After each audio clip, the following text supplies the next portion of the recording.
A hospital room should be a sanctuary. For Elena Hayes, 9 months pregnant, it was a battleground. She was already fighting for her child's life, stressed by her husband's shattering betrayal when the door swung open. It wasn't the doctor. It was Isabella, her husband's mistress, her eyes filled with a terrifying rage. What happened next was caught on a hidden camera, an attack so vicious it stopped the city cold. But the assault was only the beginning. The real story, the methodical, devastating, and city-shocking revenge enacted by the one man they forgot to fear, Elena's billionaire father.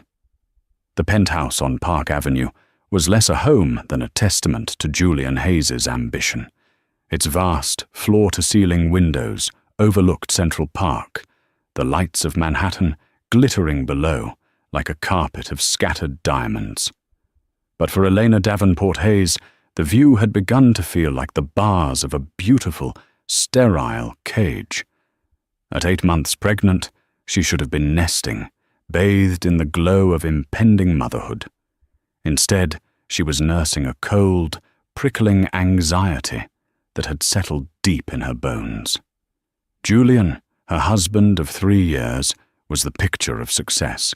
He was sharp, impossibly handsome, and had risen to senior vice president at a competing investment firm with a speed that was almost unnatural.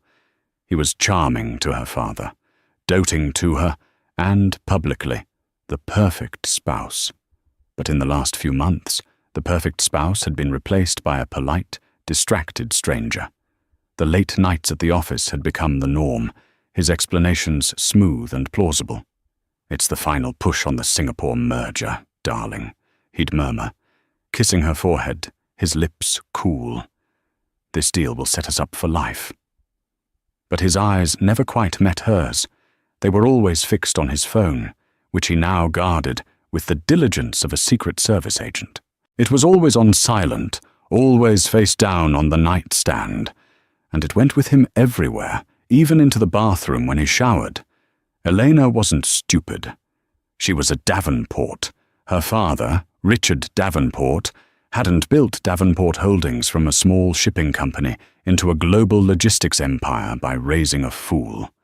He was a quiet, imposing man who spoke in short, precise sentences and saw the world as a series of balance sheets and strategic moves. He had never fully trusted Julian. "He's too polished, Elena," Richard had warned her gently before the wedding.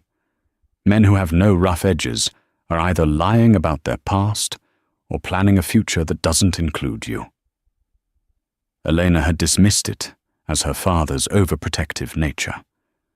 She had been in love, blinded by the whirlwind romance that had swept her off her feet.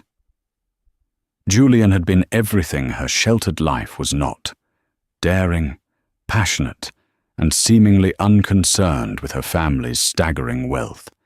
He had, she believed, loved her. Now, sitting in the enormous white marble kitchen, she wasn't so sure. She ran her hands over the swell of her belly, feeling the baby kick, a small, reassuring flutter against her palm. She'd been feeling strange cramping all day, a dull ache her doctor had attributed to stress. "Everything looks fine, Elena," Dr. Peterson had said, "but you need to relax. Your blood pressure is elevated. Avoid any and all stress." Relax. It was a laughable suggestion. Julian was supposed to be home an hour ago for a quiet dinner. It was their anniversary. He had sworn he would be back by 7. It was now 9:30. She had called his office at 8. The night security guard said Mr. Hayes had left the building just after 5. She called his cell. It went straight to voicemail, which was unusual. He always picked up for her. She tried again. Voicemail. A cold dread, heavier than the baby, settled in her stomach. The cramping intensified into a sharp, sudden pain that made her gasp. She gripped the edge of the marble island, breathing through it. "It's okay, little one," she whispered.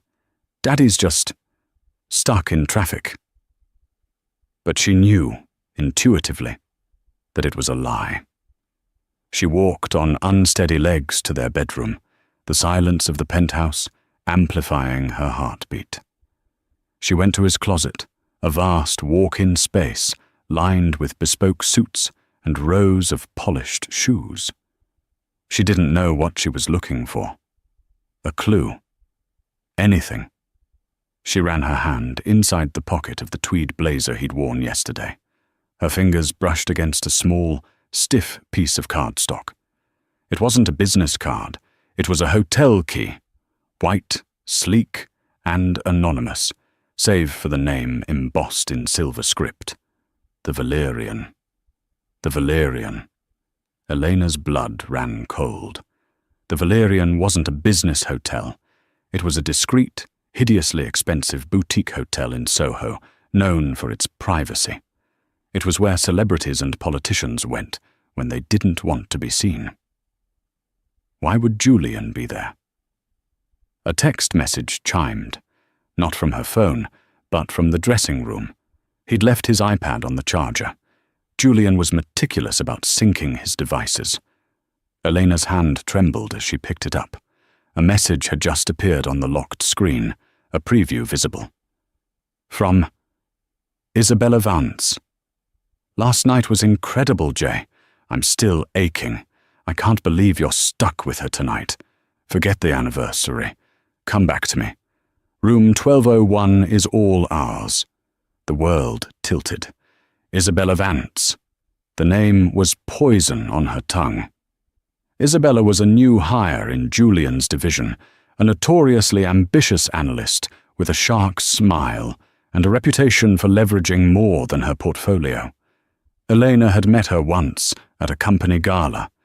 She'd been overly familiar, touching Julian's arm, laughing too loudly at his jokes. Elena had felt a pang of dislike then, writing it off as pregnancy hormones. Now, the truth was laid bare. Last night. Room 1201, the hotel key in his pocket, the Singapore merger, the late nights. It was all a lie. A comprehensive, sickening lie. A wave of pain, sharper and more violent than before, shot through her abdomen. She cried out, clutching her belly as she staggered. The iPad slipped from her grasp and clattered to the floor. The screen, now illuminated, showed a picture of Julian and Isabella, taken last night. They were at the Valerian, toasting champagne glasses, Isabella's red-painted hand splayed possessively on his chest. Elena collapsed onto the plush carpet, the breath stolen from her lungs. The betrayal was a physical force, a white-hot knife twisting in her gut. She felt a sudden, terrifying warmth spread between her legs. She looked down. Her light-colored lounge pants were stained with a dark, horrifying red. "No!" she whimpered, her voice breaking. "No, no, no!" She fumbled for her phone, her fingers slick with a cold sweat. She didn't call Julian. She didn't call 911. She called the only person she knew would move the earth for her. "Dad," she sobbed into the phone when he answered on the first ring. "Dad, please. Something's wrong." Richard Davenport arrived at the penthouse in under 10 minutes, a feat of impossible speed in Manhattan traffic. He didn't use his keys. The moment he heard his daughter's broken voice, he'd mobilized his entire security team. They were the ones who burst through the door, followed by his personal physician, Dr. Ornand. They found Elena on the bedroom floor, pale and trembling, the iPad still glowing beside her. Richard took in the scene in a fraction of a second. His daughter's distress, the blood, the iPad's incriminating photo. His face, usually so controlled, darkened with a primal fury. But he pushed it down, his focus shifting instantly to Eleanor. "Get her stable," he commanded Dr. Anand, his voice a low growl. He scooped Eleanor up himself, as if she weighed nothing, and carried her to the bed. "The baby," Eleanor wept, clutching his arm. "Dad, the baby. Shh, Anand is the best. We'll take care of you. Both of you. Dr. Anand was already working, assessing the situation. It's a placental abruption, Richard, likely brought on by acute stress. She's bleeding. We have to get her to St. Gregory's. Now. Richard's team, already on high alert, had an ambulance waiting downstairs. As they strapped Elena to a gurney, Richard paused only to pick up the iPad. He glanced at the photo, his jaw tightening so hard a muscle jumped. He then looked at the hotel key on the dresser. He pocketed them both. He turned to his head of security, a former Mossad agent named Gideon. Find Julian Hayes. Find Isabella Vance. I want to know where they are. I want to know what they had for breakfast. I want to know everything. And Gideon, Richard added, his voice dropping to a near whisper. Send a team to the Valerian, room 1201. I want it secured. And Mr. Hayes? Gideon asked. Do not alert him, Richard said, his eyes like chips of ice. Let him enjoy his evening. It's the last one he'll have. At St. Gregory's Hospital, a hospital that bore the Davenport name on its newest wing, a trauma team was waiting. Elena was rushed into emergency surgery. Richard, forced to wait outside, stood utterly still in the sterile corridor, a statue of bespoke tailoring and simmering rage. He didn't pace. He didn't make calls. He simply waited, his mind working like a supercomputer, processing the data, calculating the damage, and planning the response. This wasn't a merger. This wasn't a hostile takeover. This was a war. Julian Hayes, the polished, ambitious man he'd never trusted, had just made the critical error of harming what was his. Hours later, Dr. Peterson emerged, her scrubs dotted with sweat. Richard, the baby, he said. It wasn't a question. A boy, she said, managing a tired smile. He's very, very early, Richard. 7 weeks. He's small, just under 4 pounds, but he's a fighter. He's in the NICU. He'll be here for a while, but his vitals are stabilizing. Richard allowed himself to breathe for the first time in hours. And Elena? She's strong. She lost a lot of blood, but she's stable. We had to perform an emergency C-section. She's in recovery. She'll be moved to the maternity suite in an hour. You can see her then. Thank you, Doctor. He inclined his head, the picture of gratitude. But the moment she was gone, the fury returned, colder and sharper. He finally looked at his phone, a single text from Gideon. Target is still at the Valerian, room 1201. With Vance, our team has surveillance on the room and has secured the hotel's video feeds. They checked in at 5:15 p.m. under the name Mr. and Mrs. Smith. Richard's lip curled in disgust. Smith. How utterly predictable. He walked to the NICU, a sterile, hushed world of beeping machines and tiny, fragile lives. He stood before the incubator marked Baby Boy Hayes. He stared at his grandson, a tiny, perfect creature with a fuzz of dark hair, fighting for life in a plastic box. Richard felt a surge of protective love so fierce it almost buckled his knees. And with it, a vow. You will never have to worry about anything, Richard whispered to the baby. I will build a fortress around you and your mother, and I will burn down the world of the man who did this. An hour later, Elena was settled in the VIP suite on the maternity floor. The room was more like a 5-star hotel, with a private sitting area, a kitchenette, and sweeping views of the East River. Richard had ordered round-the-clock private security, stationed outside her door. Elena was awake, groggy from the anesthesia, her face pale. The baby? She whispered, her first words. He's beautiful, Elena, Richard said, his voice softening as he stroked her hair. A boy. He's small, but he's strong, like his mother. Tears of relief streamed down Elena's temples. Nicholas, she whispered. I want to name him Nicholas. A fine name. Nicholas Davenport. Elena paused, her brow furrowing in pain, both physical and emotional. Hayes, she corrected weakly. His name is Nicholas Hayes. Richard's face hardened. We can discuss that later, sweetheart. Right now, you rest. Julian, she whispered, the name tasting like ash. Does he know? No, Richard said flatly. I haven't been able to reach him. It was a technically true statement. He hadn't tried. He was with her dad. Isabella Vance. The fresh wave of betrayal brought more tears. He lied. He lied about everything. I know, Elena, and he will answer for it. But not tonight. Tonight, you heal. You focus on Nicholas. I will handle everything else. Dad, please, she begged, gripping his hand. Don't make a scene. I just want this to be over. Richard looked at his daughter, his heart breaking at her naivety. I will be discreet, he lied. He would be anything but. He would be surgical. He would be total. He sat with her until she drifted into a fitful sleep. Then he stepped into the corridor, his composure a mask of granite. He pulled out his phone and dialed Gideon. It's time, he said. Wake them up. Julian Hayes was ripped from a deep, champagne and sex-induced sleep by a violent pounding on the door of room 1201.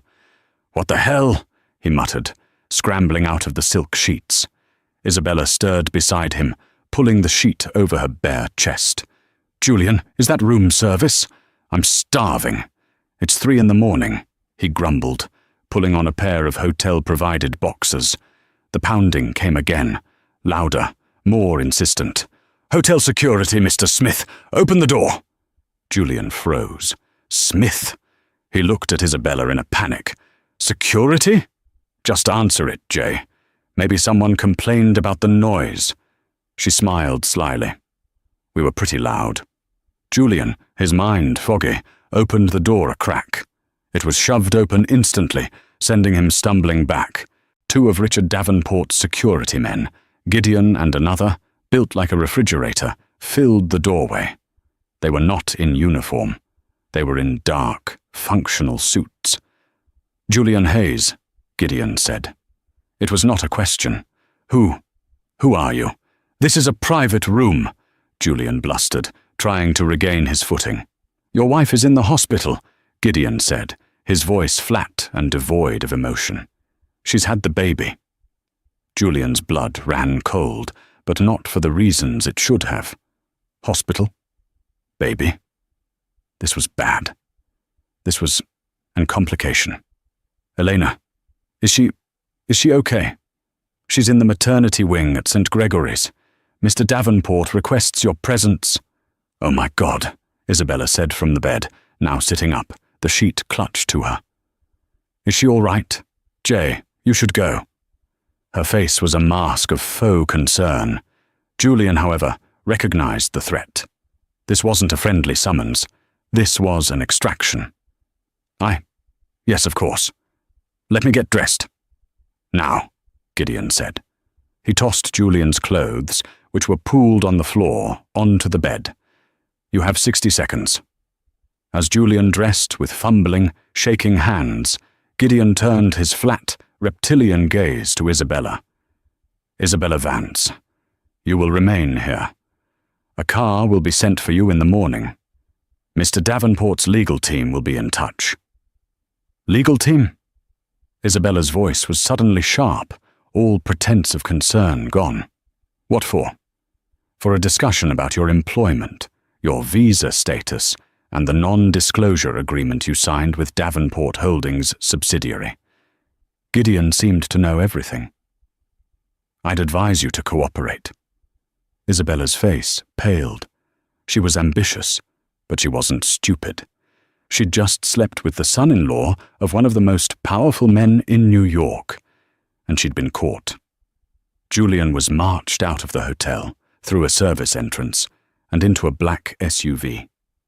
The ride to St. Gregory's was silent, save for Julian's increasingly desperate attempts to craft a narrative.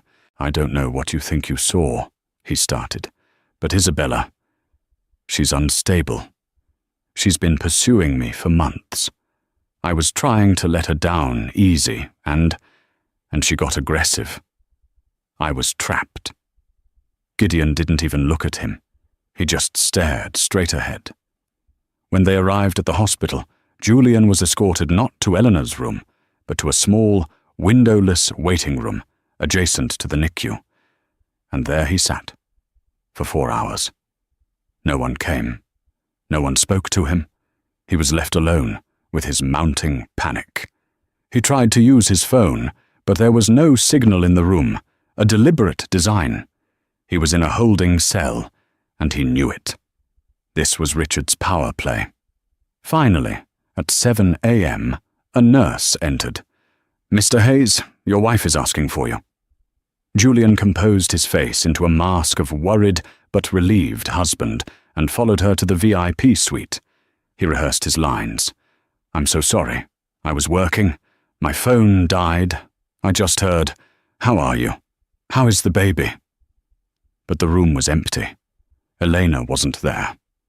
He turned, confused, and the nurse was gone. The door clicked shut behind him, the lock engaging. "What is this?" he yelled, rattling the handle. "Where's my wife?" No one answered. Meanwhile, in another part of the wing, Isabella Vance had arrived. She had not waited for a car. She'd spent the last few hours in a blind panic. Her entire life, the high-paying job, the H-1B visa, the life she'd clawed her way up to, was all tied to Julian. And Julian was tied to Eleanor. If Eleanor forgave him, as she assumed the weak, pregnant wife would, then Isabella would be the one discarded, the home wrecker fired and deported. But if Eleanor wasn't in the picture... She'd stormed out of the Valerian, fueled by a toxic mix of terror and rage. She knew St. Gregory's. She knew the Davenport name was on the wing. She slipped in through a side entrance, dressed in the same silk cocktail dress from the night before, now rumpled. She looked unhinged, but in a New York hospital at 7 a.m., she was just another face in the crowd. She bluffed her way past the main desk. "I'm Elena Hayes's cousin. I just flew in from Chicago. I'm so worried." And a busy nurse, finishing a double shift, waved her toward the maternity suites. She found Elena's room. The private security guard Richard had posted was, inexplicably, gone. He had been called away just 2 minutes prior by an urgent security breach on the floor below, a breach Gideon had manufactured. It was the only mistake Richard's team would make. They had focused all their attention on Julian, believing him to be the primary threat. They had underestimated Isabella. Isabella pushed open the door. Elena was awake. She had just finished trying to pump for the first time, her body aching, her heart torn between the joy of her son's survival and the agony of Julian's betrayal. She looked up, expecting the nurse, and her blood turned to ice. "You," Elena whispered, her hand instinctively going to her C-section incision. "Me," Isabella spat, her eyes wild. She stepped into the room and let the door click shut. "So, you survived. And the thing?" "Get out," Elena said, her voice trembling but finding a core of steel. "Get out." "Oh, I'll get out. But not before we have a little chat." Isabella stalked toward the bed, her face a mask of contempt. "You think you've won, don't you? Lying there, playing the victim. You think that crying to Daddy and squeezing out a baby is going to keep him?" "He's a person," Elena choked out. "My son. You're insane." "I'm in love," Isabella shrieked, her voice cracking. "And you're in the way. Julian loves me. He's trapped by you, by your money, by this anchor." She was at the bedside now, looming over Elena. "He told me, you know. He told me he can't stand to touch you, that your Davenport blood is cold. He only married you to get close to your father's empire. And now, you're trying to trap him with this." The words were slaps, each one landing harder than the last. But Isabella wasn't done. "He's mine," Isabella hissed, her face inches from Eleanor's. "And I am not going to let a pathetic, spoiled princess and her little preemie ruin my life." In a blind rage, Isabella grabbed the heavy stainless steel water pitcher from the bedside table and raised it. Elena screamed, a raw, terrified sound, but Isabella didn't hit her. She saw the IV line snaking into Elena's arm, the bag of saline and painkillers hanging from the pole. Her eyes lit up with a terrifying, impulsive idea. "If you're gone," Isabella whispered, "he's free." She lunged for the IV line, not to pull it out, but to grab the syringe of saline flush the nurse had left on the tray. She fumbled with it, her intent clear, to push the entire fatal bubble of air into Elena's vein. Elena screamed again, batting at her, but she was weak, sliced open, and tethered to the bed. "Help! Somebody help me!" The door burst open. It wasn't a nurse. It wasn't Gideon. It was Richard Davenport. He had been on his way back from the NICU. He'd seen his guard was not at his post. He'd heard the scream. He didn't yell. He didn't rush. He moved with a speed that was terrifying in its economy. He crossed the room in 2 strides. Before Isabella could even register his presence, his hand clamped around her wrist like a steel trap, crushing the syringe. Plastic cracked. Isabella gasped, her eyes wide with shock, staring up at the billionaire. Richard Davenport's face was beyond anger. It was a void. He did not look at Eleanor. He did not look at the syringe. He looked directly into Isabella's eyes. "You," he said, his voice a low, gravelly promise of ruin, "are finished." He squeezed. Isabella shrieked in pain as the shattered plastic dug into her palm and the syringe fell to the floor. With his other hand, Richard hit the code blue button on the wall, and the room was instantly flooded with the sound of alarms.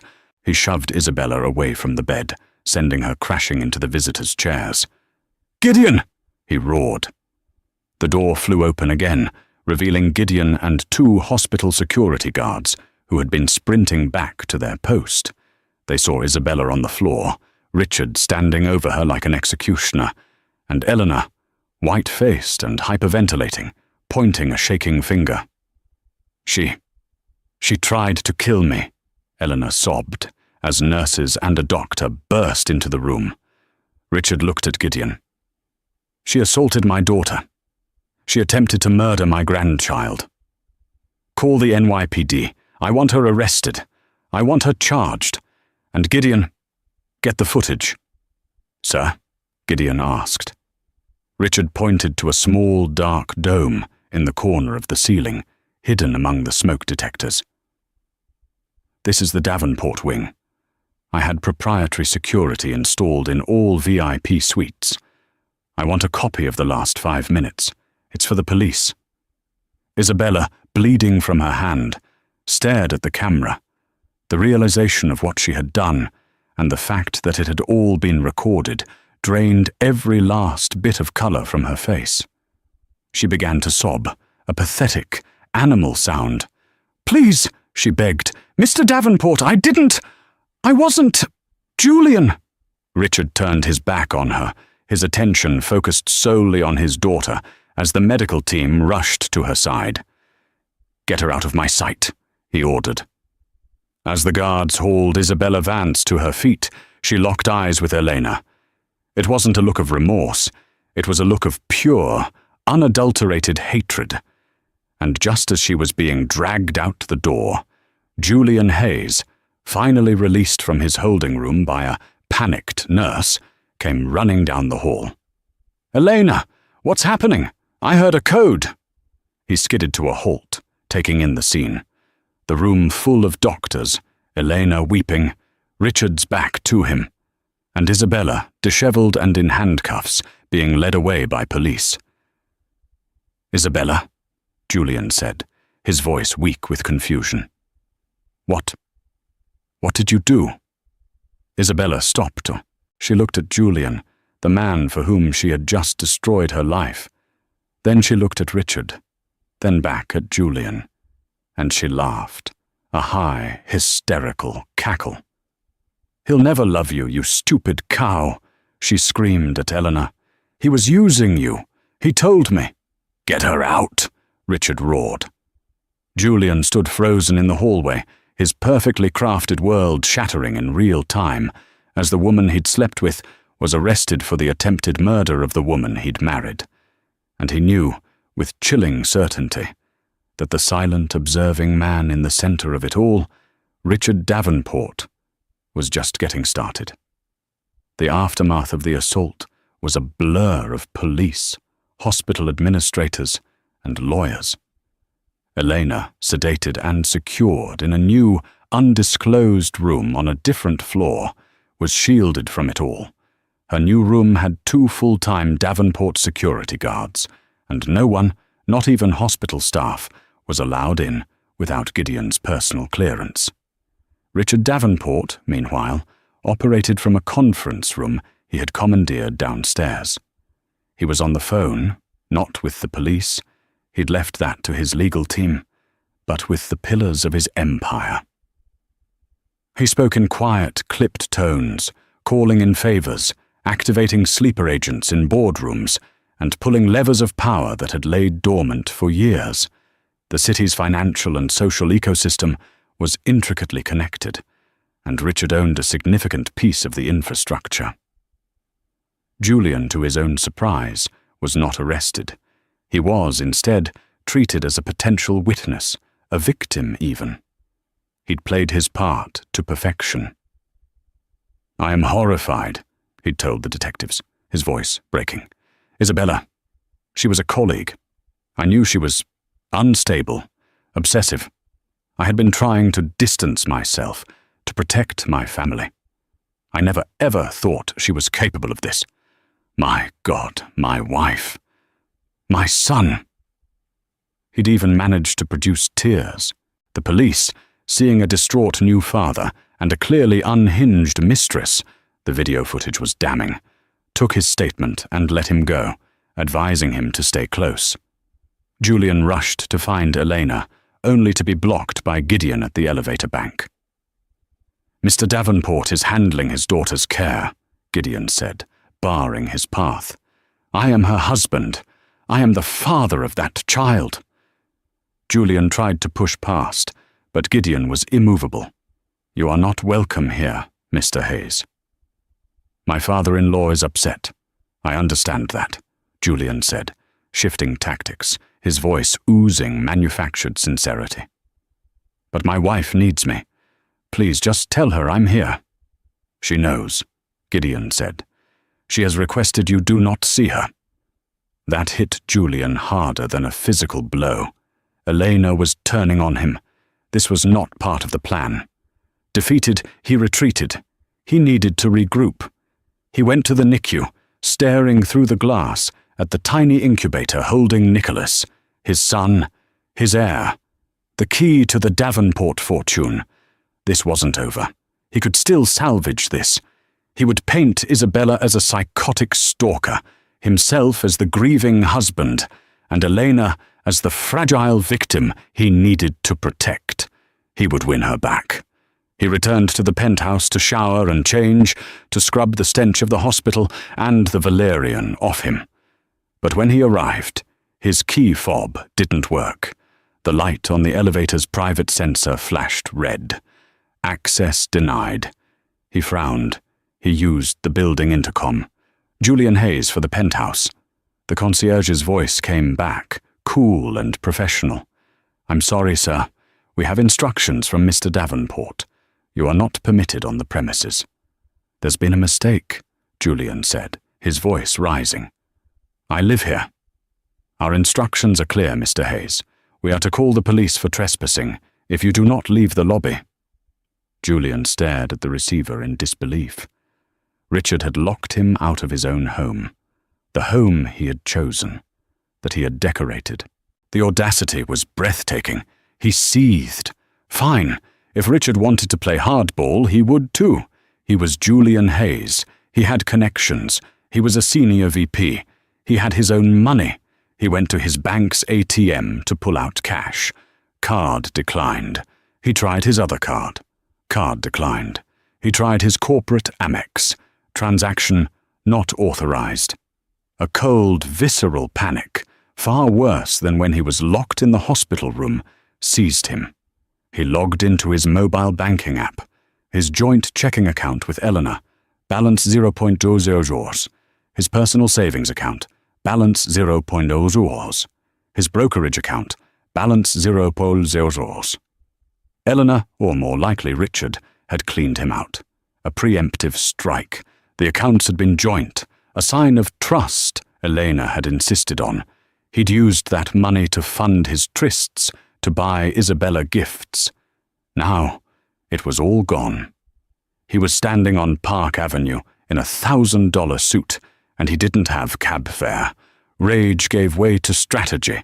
They couldn't take everything. His salary was his own. His position at the firm, Harding and Strauss, was secure. He'd earned that himself. He would go to the office on Monday, secure a line of credit against his salary, and hire the most ruthless divorce lawyer in the city. Elena wanted a war? She'd get one. He'd sue for custody of Nicholas. His phone rang. It was an unknown number. He answered, breathless. Mr. Hayes. The voice was cold, female, and unfamiliar. This is Evelyn Reed, from the board of Harding and Strauss. We are calling an emergency partners meeting. Tomorrow, Sunday, at 10 a.m. Your presence is mandatory. A Sunday meeting, Julian stammered. What is this about, Evelyn? We are here to discuss your continued employment, the voice said, and the morals clause in your contract. Good day, Mr. Hayes. The line went dead. Julian felt the world collapsing. Morals clause. He hadn't even read that part. How did the board know? The arrest was sealed, part of an ongoing investigation. He suddenly remembered Gideon's words to Isabella. Mr. Davenport's legal team will be in touch.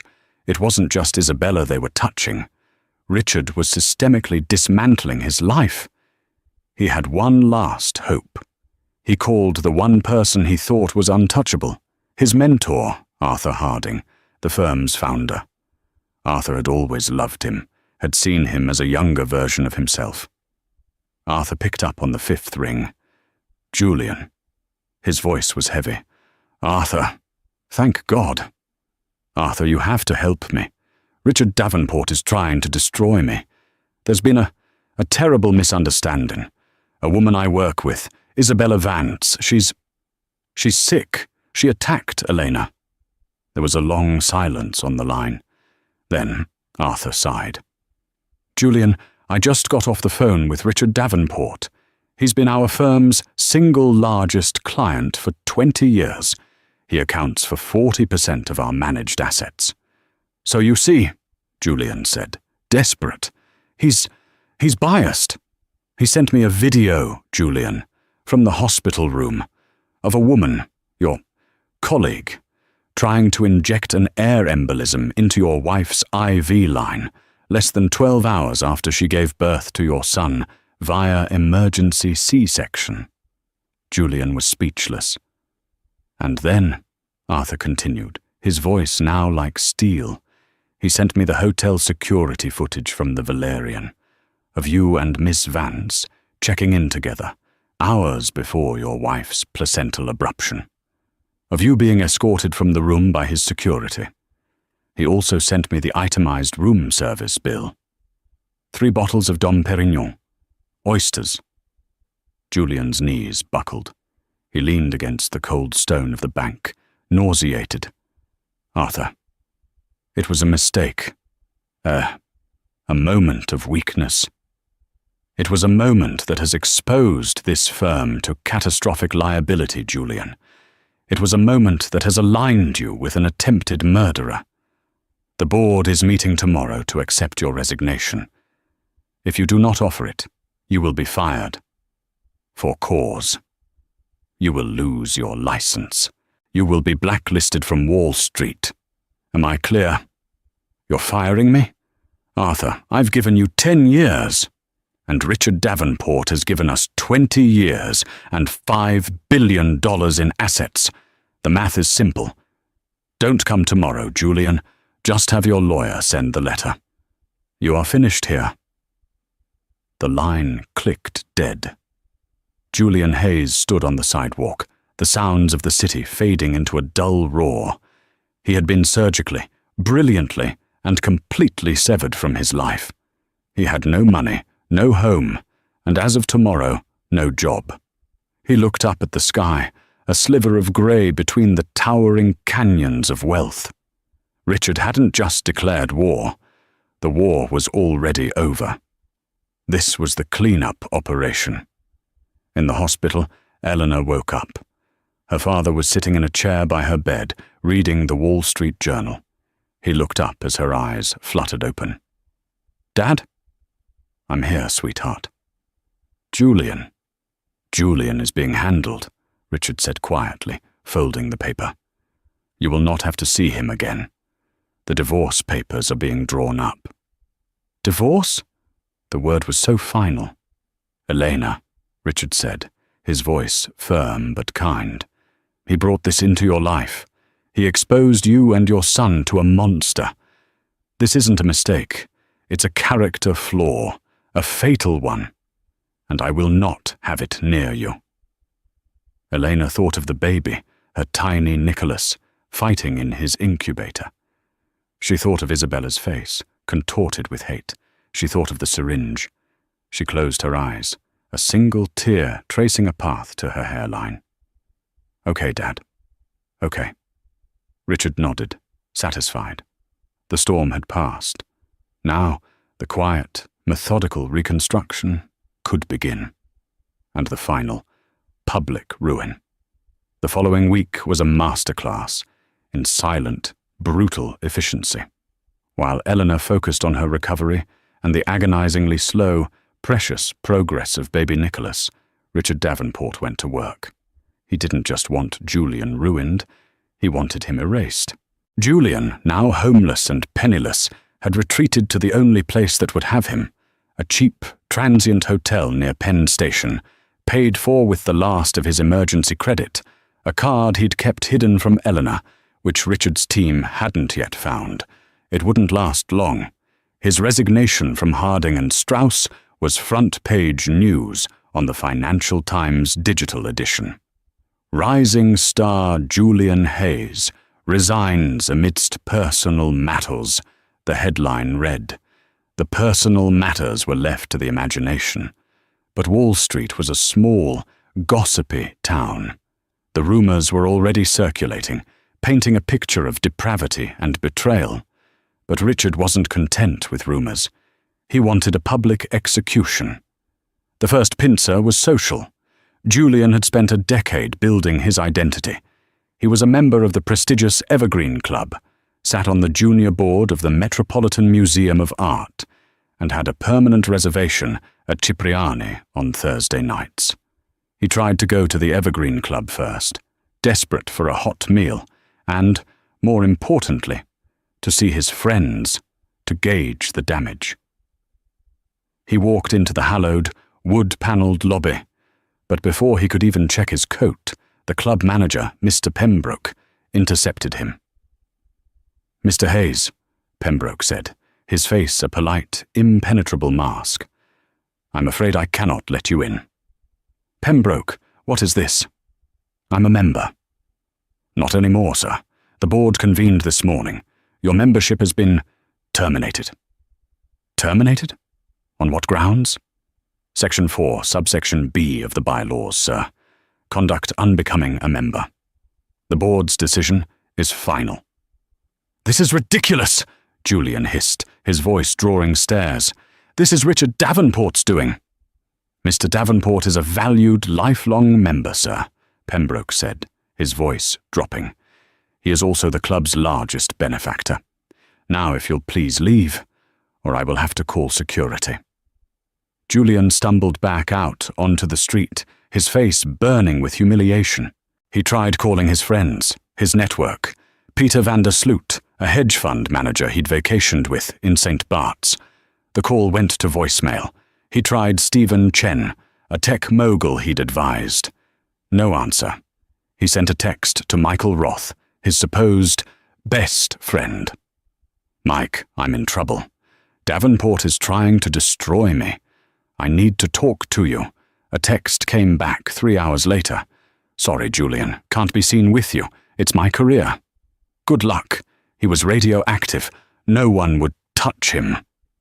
The second pincer was legal. The charges against Isabella Vance were moving at lightning speed. Attempted murder, aggravated assault, reckless endangerment. Her public defender, seeing the video, was already pushing her to take a plea.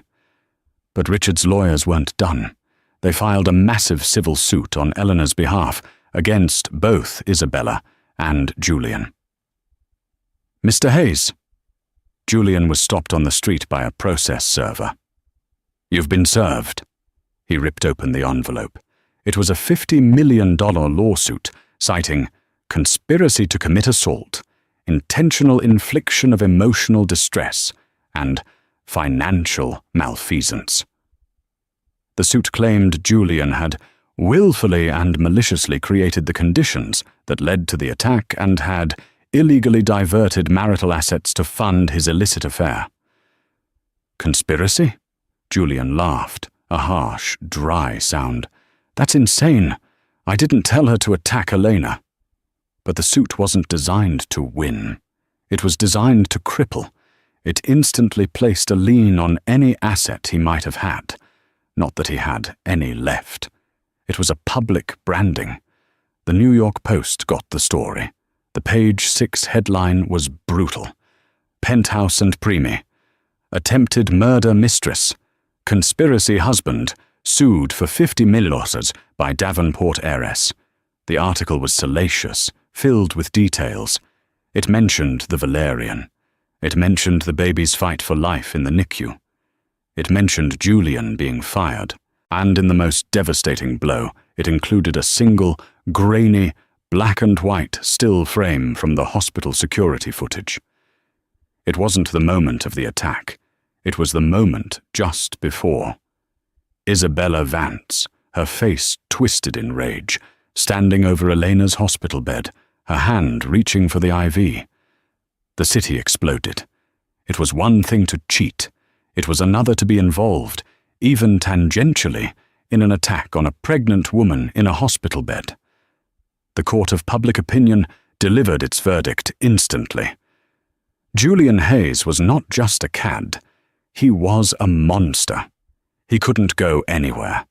People recognized him. He was whispered about in the hotel lobby. A barista at Starbucks refused to serve him. "I'm not getting you anything, you piece of garbage," she'd said, her voice full of contempt. "My sister's a nurse." He was a pariah. The final social nail was hammered in by Richard's ex-wife, Elena's mother, Serafina Davenport. She was the undisputed queen of New York high society. She had been in London, but she flew back the moment she heard. She didn't rage, she didn't cry. She acted. She called a charity luncheon for the St. Gregory's NICU. Every major society figure, philanthropist and media personality in the city was there. It was the most sought-after ticket of the season. At the luncheon, Serafina took the stage. She was elegant, poised, and heartbreaking. She spoke of her daughter's unimaginable trauma. She spoke of her new grandson, a tiny warrior named Nicholas, who is fighting for every breath because of the cruel and depraved actions of 2 individuals. She never mentioned Julian or Isabella by name. She didn't have to. "My family," she said, her voice clear and strong, "is thankful for the outpouring of support, and we are dedicated to ensuring that those who prey on the vulnerable, who mistake kindness for weakness, are met with the full and unyielding force of justice." The message was clear. The Davenports were united. Their circle was closed. Anyone who had ever associated with Julian Hayes, anyone who had ever accepted a drink from him or laughed at his jokes, was now on notice. You were with the Davenports, or you were with him. The social obliteration was complete. Julian Hayes, the man who lived for his name and his reputation, no longer had either. With Julian's social standing in ashes, Richard Davenport moved on to the second phase: total financial annihilation. Julian was already broke, but Richard wanted him in debt. He wanted him to feel the crushing, day-to-day panic of true poverty. Julian's credit was shot. The $50 million lawsuit, combined with the morals clause firing, had sent his credit score plummeting to a level he didn't know existed. He couldn't rent an apartment. He couldn't get a new credit card. The small, hidden card he'd been using was finally declined. The hotel manager at Penn Station gave him 12 hours to pay his bill, or his belongings would be seized, and he'd be thrown out. In a state of pure desperation, he did the one thing he had left. He sold his watch. It was a Patek Philippe, a wedding gift from Richard. He took it to a pawn shop in the Diamond District, a place that reeked of stale cigars and desperation. The broker, seeing the engraving on the back, J.H. from R.D., with admiration, knew exactly who he was. "The watch is hot, buddy," the broker said, chewing on a toothpick. "It's not hot, it's mine," Julian protested. "It's hot. You're the guy from the Post, the wife attacker." "I didn't attack anyone. That was Isabella." "Yeah, well, your name is Mudd, and this watch is probably part of that $50 million lawsuit. I'll give you $5,000. Cash. Take it or leave it." The watch was worth over $100,000. Julian took the $5,000. It was enough to pay his hotel bill and buy him a few more weeks of survival. He spent his days in the New York Public Library, using the free computers to apply for jobs. He sent out hundreds of applications: finance, consulting, sales, anything. He got 0 replies. He tried using a headhunter. The woman who had fawned over him just 6 months prior sounded physically ill when she heard his voice. "Julian? Oh, I can't place you. I'm sorry." "Sarah, it's me. I'll take anything. A junior analyst role, even back office." "Julian, you don't understand," she said, her voice a strained whisper. "Your name is flagged in the FINRA system. No regulated firm will touch you. You're blacklisted. I'm sorry. Please don't call this number again." Richard had not just gotten him fired. He had gotten him permanently barred from the industry. Weeks turned into a month. The $5,000 dwindled. Julian stopped eating 3 meals a day, then 2. He was gaunt, his expensive suits hanging off his frame. The man who had once debated the merits of different tailoring houses was now washing his shirts in the sink of a 90-a-night hotel. He was finally, truly, desperate. He remembered a small, emergency fund he'd set up years ago, before he even met Eleanor.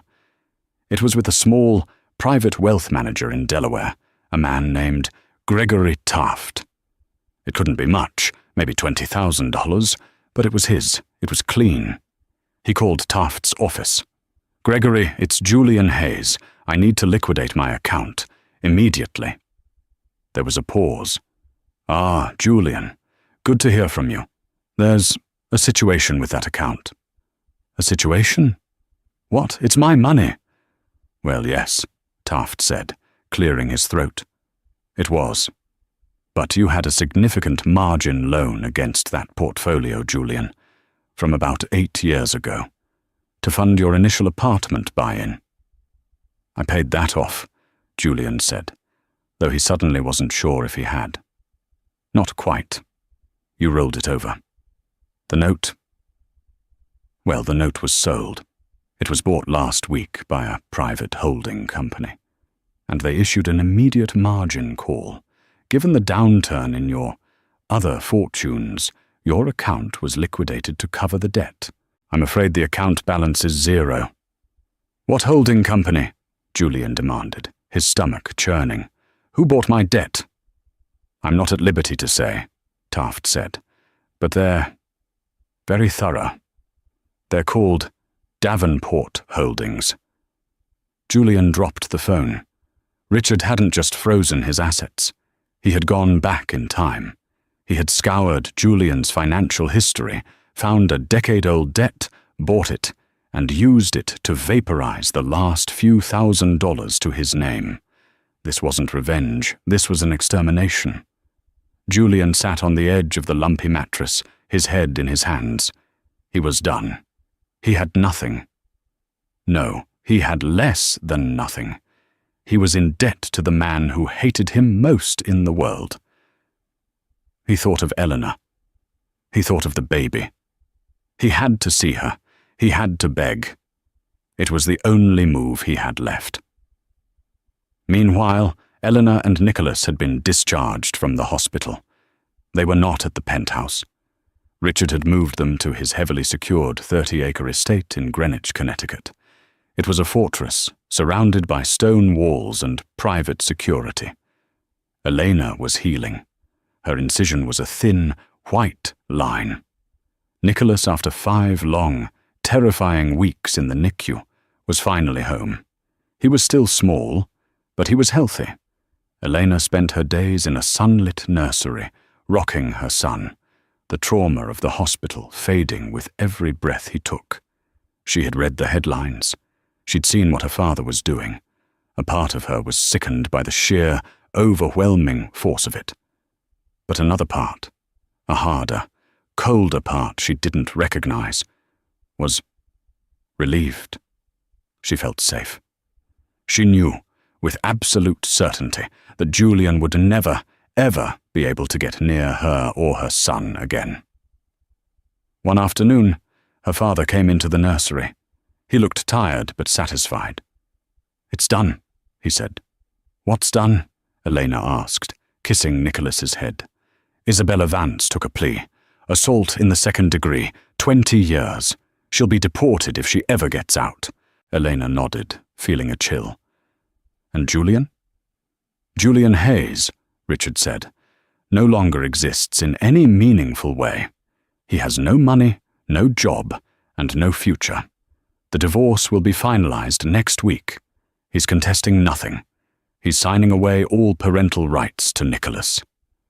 "Why would he do that?" Elena asked, shocked. For all his faults, she thought he'd at least fight for the idea of a son. "Because," Richard said, "I made him an offer. He signs the papers, relinquishes all rights to you and the baby, and the $50 million civil suit is dropped. And," he added, "Davenport Holdings, which now owns all $280,000 of his outstanding student loan and credit card debt, will graciously agree not to pursue immediate collection." Elena stared at her father. He hadn't just beaten Julian. He had bought him. He'd purchased his signature, his freedom, and his paternal rights, all for the price of a few $100,000 in debt. "So he's free?" Elena asked. "He's free," Richard confirmed, "to be a complete and utter nothing. He can never work in this country again. He can never come near this family. He has agreed to leave New York." "It's over," Elena whispered. "It's over," Richard confirmed. He looked at his grandson, and his face softened. "Now, your life begins."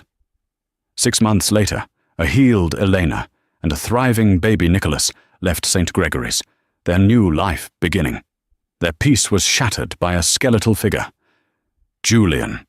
Homeless and broken, he fell to his knees, begging just to see the son he'd never met. Elena, now strong and cold, reminded him he had no son. He had sold his parental rights. Richard Davenport arrived, coolly noting Julian had just violated their agreement by approaching them. They left him weeping on the sidewalk. But Richard's final move was yet to land. Julian's phone buzzed. A text. "Agreement terminated. Breach of contract." A second. all debts due in full. Julian realized his ruin was not a release. It was a permanent, inescapable prison. In the car, Elena looked back. "Will he be okay?" she asked. Richard, watching his grandson, replied, "That is no longer our concern. Thank you for watching this story of betrayal, survival, and ultimate justice. The love of a parent for their child is the most powerful force on earth, and as this story shows, crossing that line can bring consequences that shake an entire city. What did you think of Richard's revenge? Was it too much, or was it exactly what Julian and Isabella deserved? Let us know your thoughts in the comments below. We tell new stories of intense drama and shocking twists every single week. So if you don't want to miss what happens next, please make sure to hit that like button. Share this video with a friend who loves a good story, and most importantly, subscribe to the channel.